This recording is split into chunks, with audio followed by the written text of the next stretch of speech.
Good evening, everyone, and welcome to Geopolitics with Tyberius D. We were going to do Japan this episode, but unfortunately, I just keep getting asked so much about China because it's always my number one most popular topic.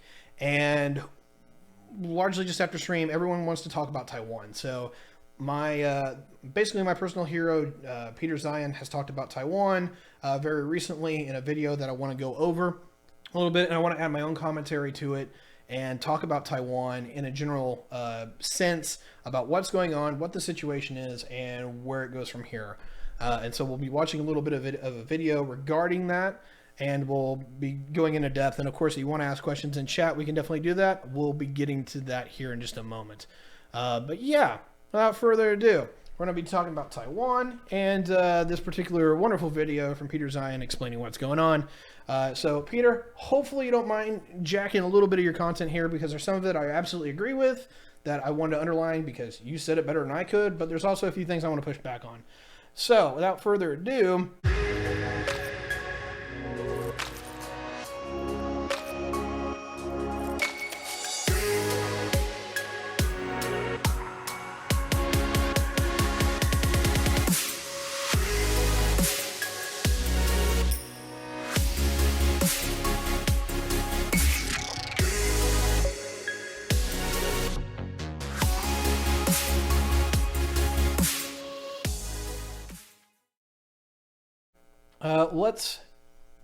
let's roll the video. Hey everybody, I'm in Southwest Island and the ground is on fire, so I thought this was a great time to talk about Taiwan. Okay, there's been a lot of talk recently with everything that's going on in Afghanistan about the United States not having Taiwan's back and all that good stuff. I really think that's overlooking a lot of problems that Beijing has in theoretically taking the island, problems that aren't going to go away anytime soon and are the primary reason that Beijing hasn't taken the island for the last 40 years. First of all, let's say they win and they get control of that massive semiconductor industry that everybody's all concerned about. Well, the design for almost all the chips that are made in Taiwan come from the United States. So the idea that the US would continue to supply the intellectual property to make that happen is kind of silly. Second, Okay, just to qualify into that real quick, I think he's right to some degree here, but the one thing I do want to push back on a little bit is that the Chinese, while not openly getting the intellectual property from being able to acquire it from a normal means, have absolutely ramped up their espionage game that is very akin to what the Egyptians and the Soviet Union used to do, which is that they would just go have their spies steal any form of intellectual property that they could. And the Chinese intelligence services have rapidly grown in both prosperity, sophistication, and quality over the last 30 years, and they're definitely pretty competent. We don't know obviously to the absolute scale it is, because this is obviously dark water intelligence services kind of things, but we definitely know that leaks out in the press every now and again that we do eventually figure out what they're doing. We'll either catch them in the act, or more likely we'll catch the remnants that they hacked in, stole something, what have you. This does not openly mean that the Chinese cannot secure IP. They absolutely can. They're just going to have it harder to do. And I think that openly acting like that they can't get processed to semiconductors is kind of a problem. The other side of that I want to hit is that even if they can't get new designs, the old designs still work for a given long while. And what's even worse with that is that we're kind of getting to that point where the semiconductors are at maximum miniaturization. So that constant redesign that we have every 12 to 18 months of our semiconductors, it's kind of maxed out because we're down to 7 nanometers. A lot of people didn't even think we'd get to that. Unless there's some way we can get to 5 or 3 or what have you, we're probably not going to see nearly the extent of chip redesigns and evolutions that what we've seen. There might be optimization protocols regarding like how everything's put together and connected, but in a general sense, I don't necessarily agree that this is nearly the problem that he might make it out to be. Let's talk about option 2, what he was going to go to. Taiwanese, the high-skilled, freedom-loving Taiwanese that make those chips, yeah, you can't do that with indentured servitude. So sure, the Chinese could theoretically seize control of the industrial plant, but then it would just be a giant paperweight. Second. Sorry, just want to stop and say absolutely agree on that point. He's not wrong there. The idea that the Taiwanese would be alone is kind of silly. You'd probably have Japanese and American aircraft carriers to the east of the island able to run as many sorties as they want. So the Chinese are basically going to be sailing into a blender. Third, the Taiwanese are... Going back on that, this is the biggest thing I wanted to push back on, and I'll readdress this here. The problem with the invasion of Taiwan is not that they can't do it, and a lot of people kind of, and Peter actually falls into this a little bit too much, is that the Chinese would have to run the gauntlet in the East China Sea to actually get from China, mainland China, Taiwan. That's actually not something that they're super concerned about.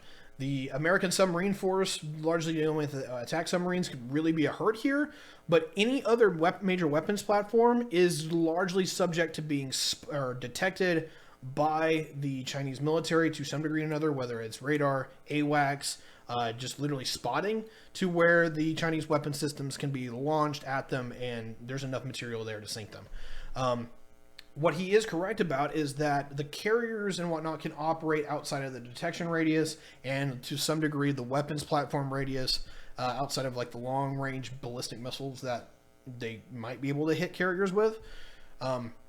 But the big deal is the Americans can keep a standoff at distance with the carriers that they can largely avoid detection from the critical assets that they need to protect while also flying an aircraft into the area. He's right about the blender part, but the problem is this street goes both ways. You have to see the target first and identify it, and then you can shoot it.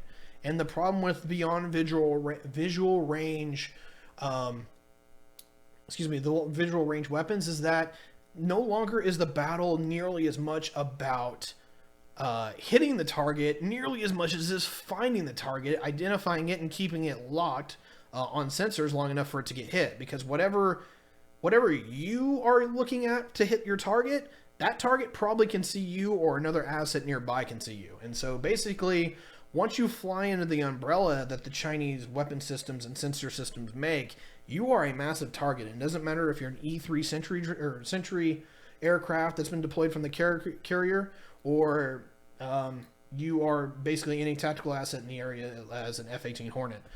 The one thing that the Americans do have in regard here is that they have a lot more inlet abilities through satellites and satellite photo reconnaissance that does give them an edge here, but these are not terribly hard to hide from. This is some inlat is largely doctrine that goes back to the 1940s that we figured out, 30s and 40s that both the West figured out, and some of that even backs up to World War I. Just don't talk on the radio, or if you do, there's certain procedures and protocols that you have to use to make sure that you don't get spotted. The other side is that photo reconnaissance is really good, but also you can move at night. You can also, as long as you are, using camouflage to any kind of decent level, unless it's a very high grade satellite, it's usually something that you can easily overlook in the deployments. And so, in a nutshell, is that while the naval assets are the number one target for both sides, basically anything within 100... No, I'll put it this way. Basically, anything within 50 miles east of Taiwan is in an active shooting zone for the Chinese military writ large. And once anything crosses that border, while the Americans can absolutely rain cruise missiles and fighter jets and all kinds of stuff into Taiwan proper, the problem is that the Chinese can answer back in kind for anything that's in the umbrella. Okinawa is absolutely an absolute target for the Chinese military in that they can actively target the area in that island perpetually. And of course, everyone knows where most of the major American and bases are within Japan. And so if Japan gets involved, or the Chinese want to involve Japan, that's all a target too. Of course, that gets into ballistic weaponry, and we're talking about nuclear power drills. So maybe, just maybe, that doesn't happen. But that's a lot to talk about. Chat, I absolutely will be getting to you guys here shortly. I want to try to finish up this video at all possible. So moving on, what else do we got, Peter? Third, the Taiwanese are no joke. I'm sure there's only about 25 million of them, but it really doesn't matter, because if the Chinese mobilize so that the Taiwanese know it's coming, give them a week or two and they can develop some crude nuclear devices. Taiwan's an advanced power. It has its own nuclear power system. It would not be a technical challenge. So if the Chinese go by a normal military process, they probably lose Shanghai and Fujian, and there is even right risk to Beijing.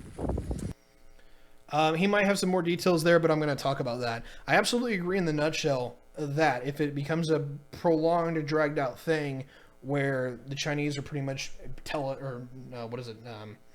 telecasting. They're basically letting everyone know or signaling out that it's going to happen. Taiwan's going to be very ready for it. I don't know if they'll nuclear tip in time, but I don't expect that to be the way that it go. What it's largely probably going to happen is that if China was actually going to force the military option, it's literally going to be very specific units that are used in more or less a sneak attack operation. It'll be a lot of special forces, a lot of airborne brigades, and basically the equivalent of the Chinese Marines will be sent in fast action groups. The invasion will happen not in a period of days, it will happen literally in a period of hours. And it will largely be, they will be the vanguard forces to sow discontent. They'll be there to break communications. They'll be there to challenge the Taiwan reaction forces, keep them from mobilizing, keep everything in chaos long enough for the actual invasion force that would follow through within a week later to follow up and come in. Sometimes this would be quicker, sometimes it would be smaller, but 25 million people, and if I remember right, there's not even 1 million of them within uniform, and most of them are still reservists. What you do is you send out these vanguard forces, tie down the apparatus so that it can't respond very well, and then moving forward, you bring in the invasion force. And if the vanguard has done its job right, you can bring in 2 or 3 divisions over a couple of days.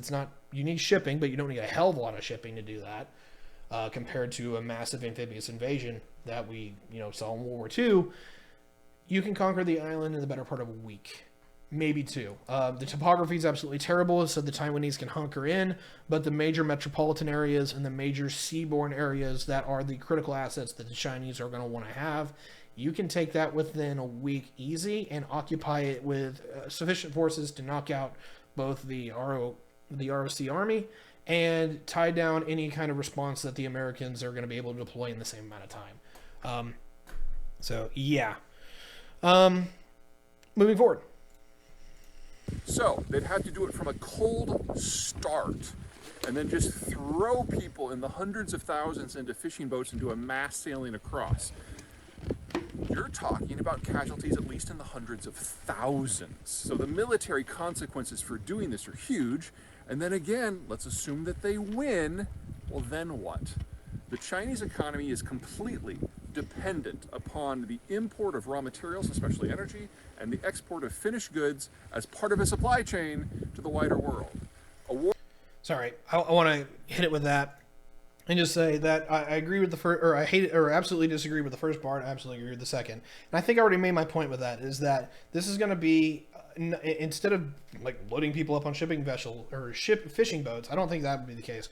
What you could do if you wanted to sneak a few people in, outside of just having marine landing craft move across the channel in a period of like a couple hours, it's not that big. The Strait of Taiwan is simply not that big. It's about 100 miles, I think, maybe 150. You can move across pretty well if you have pre-positioned forces, but what you can really do that's very easy, that won't raise a lot of eyebrows if you do it right, you just put a bunch of folks in shipping containers, and you just bring over a ship at a time. You can have them sit in dock for a week. And as long as the port inspectors don't catch them, you're good. Well, now, of course, that's a big deal. One of the big things about COVID is that a lot of times is that there's security precautions that keep ships from entering port or harbor right away. And so they can largely sit off the coast and like, hey, we're going to apply to dock here in a day or 2 or whatever. It'll raise a red flag, but it's not going to be enough to revoke a military response. And so 3, 5, 8 different container ships off the coast of major ports. Operation go time after about 3 days. Roll them up on the shore. Give them a little bit of specialized equipment to drop out and rapid action deploy. You can fold up helicopters into these crates. You can build ladders. The only difference is that you probably can't land major hardware like tanks, but there is amphibious vehicles that you could send over within short order. So, in a nutshell, I don't think this is going to be nearly as catastrophic to the Chinese military writ large if they wanted to do that, but it does require systematic planning. And of course, if they let enough telegraph out to where it looks like something's going to happen, they're screwed. But of course, you can always do the whole, well, we're just running an exercise or whatever. And it wouldn't be the first time that kind of thing ever happened.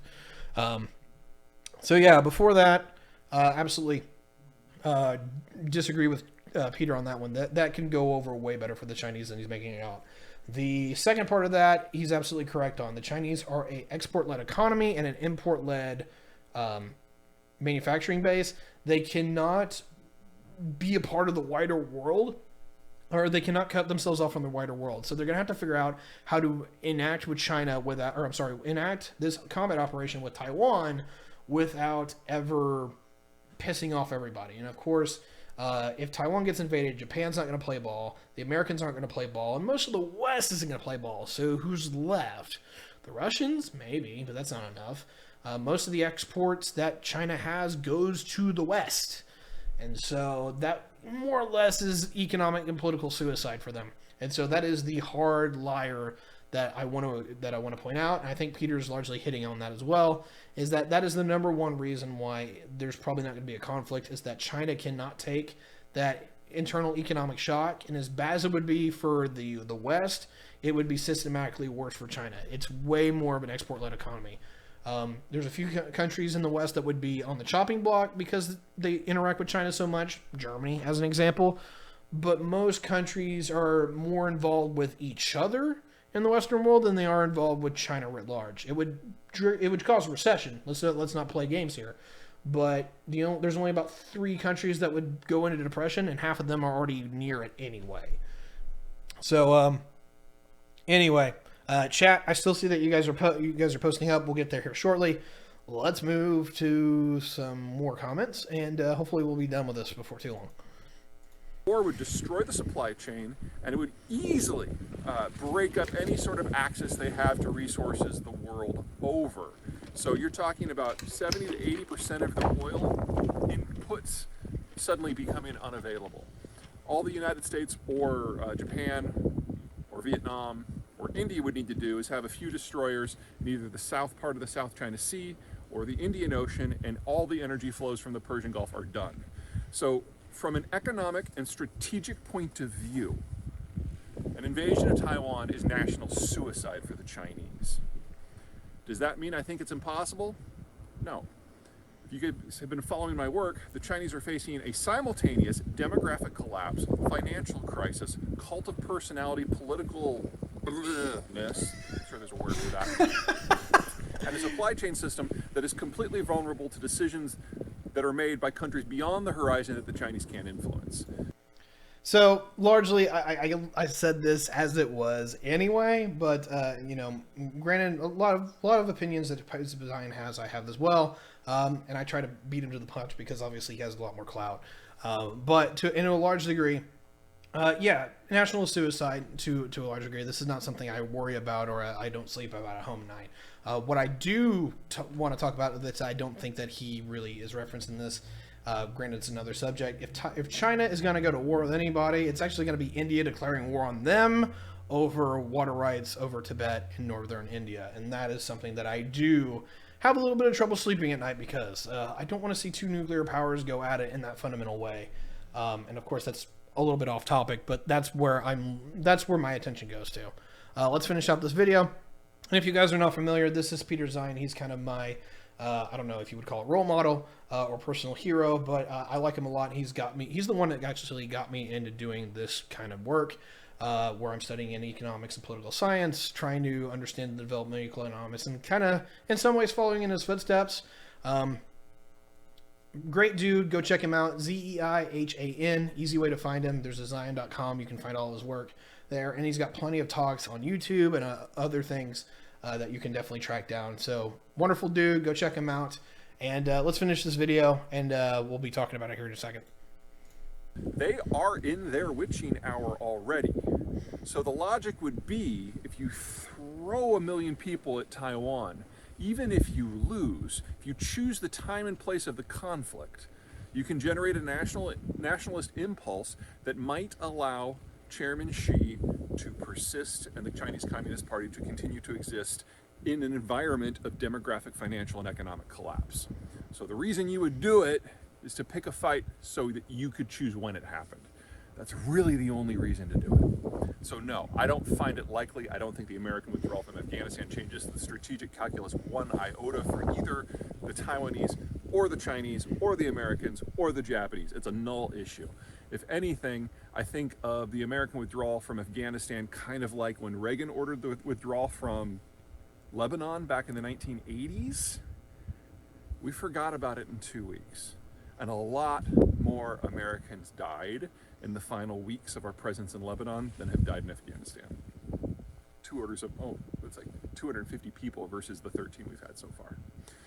So, that's it for me. Until next time, until the next mountain. All right, yeah, so that was fun. I hope you guys enjoyed that that excerpt. I don't usually talk about what's going on with other content creators. I like to do my own thing, but it's just more in my interest to do so in this particular time because I really want to address it. It keeps coming up in my line of work. Everyone keeps talking about, hey, what's going on with Taiwan? And I wanted to both kind of get my name out there with referencing Zeihan and putting that up there, but also in addressing that because I do disagree with Zeihan on a few things that I think are critically important. And so I want to be able to be like, hey, here I am, but also here is where I disagree. And so, chat, if you guys have any questions, we can answer that real quick. Revolving this particular issue, yes, telegraphing is what it was. Some of these comments were time sensitive, and I apologize. So if anything I see as a question, I'll definitely pop it up here real quick. Let's see what else we got here. Yeah, Ireland. That's what I thought I heard too. He was in Iceland. I think that was a misspeak, but no big deal. While Russia isn't a huge economic political threat, they are still a threat. And essentially asking them not to attack a less specific entries in the U.S. is delusional. True, but I don't know what that's related to. To me, this is a blatant signal of weakness. I'm not sure where we're at there. That China couldn't make a chip is a goofy idea. I mean, they can make chips, but there's qualifications here. Chips are not that complex when you learn about them. They are and they're not. Like, you need clean rooms, you need industrial facilities to actually build them out. It's not something that you can openly do in an active war zone. That's not something that's going to be really hard to do. Considering how much water and utilities they use up, it is an absolutely... that is absolutely possible. Me, 5 nanometers is in production at the moment. Are you shitting me? Holy crap. Okay, I'm going to eat my words on that one.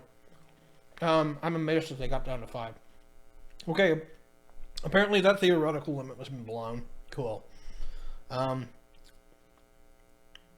could 100% run a chip plant as a sweatshop. I disagree with this. You need very technologically savvy people to run this, and you need clean rooms. It's not something you can just roll people into.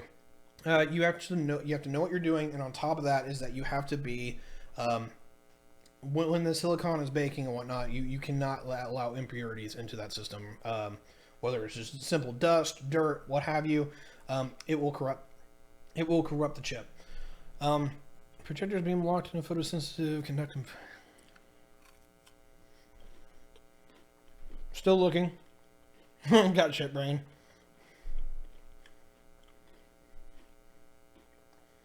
Chip manufacturing is so technologically specific, it's almost automated and has very little personal involvement. That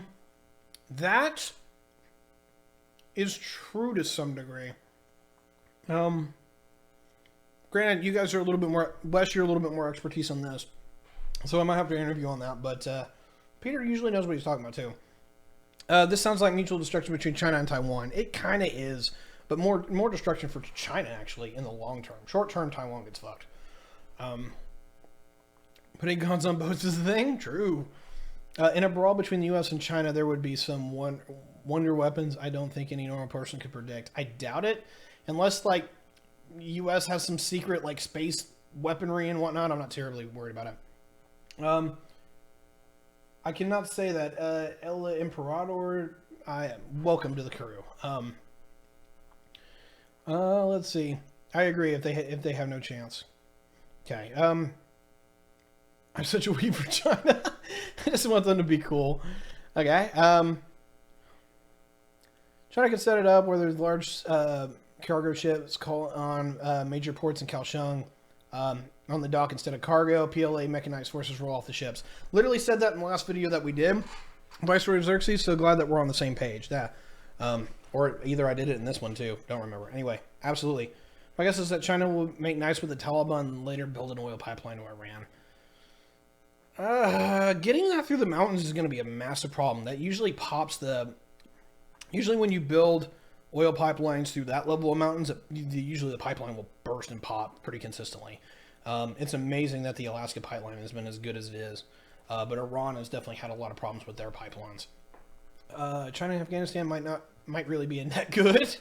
They are willing to pull lithium out of the ground that people will make reusable batteries with, and the U.S. corporations just aren't comfortable making that place an oil mining operation. There's a lot of environmental, ethical concerns with that I don't want to get into. List of companies and industries Biden asked Russia not to attack. Still don't know much about that. Apologize. Even the USA can't get chip factories online in less than 3 years. True. I mean, it's pretty automated, but you're right about needing it to be clean. HVAC kind of means it isn't a sweatshop. You have people set up the raw materials and then test it when they are done. But while they're making the actual chips, it's all automated because humans are not allowed to solder the connection. Okay. I'll take that. That sounds pretty solid. So anyway, this has been Geopolitics with Tyberius D. We talked about Taiwan, and we already made it a 30-minute episode, which is quite amazing. But I wanted to talk about with chat, what was going on with Taiwan, what was going on in the region, and why it was probably a bad idea. And I wanted to kind of parallel with Zeihan on that one because I've never done a react video, and while I'm not really a big fan of it because I think it's a little bit rude, I got to look out for me, and I want to kind of tap into Peter's audience a little bit because I am making better and better content, and hopefully we can have a chat at some point. So hopefully he doesn't find it rude. But anyway, I've been Tiberius D. Hopefully you guys enjoy this particular episode, and we'll be talking about it soon. Anyway, have a good one, guys, and we'll catch you soon. By the way, the stream's not ending, just the recording.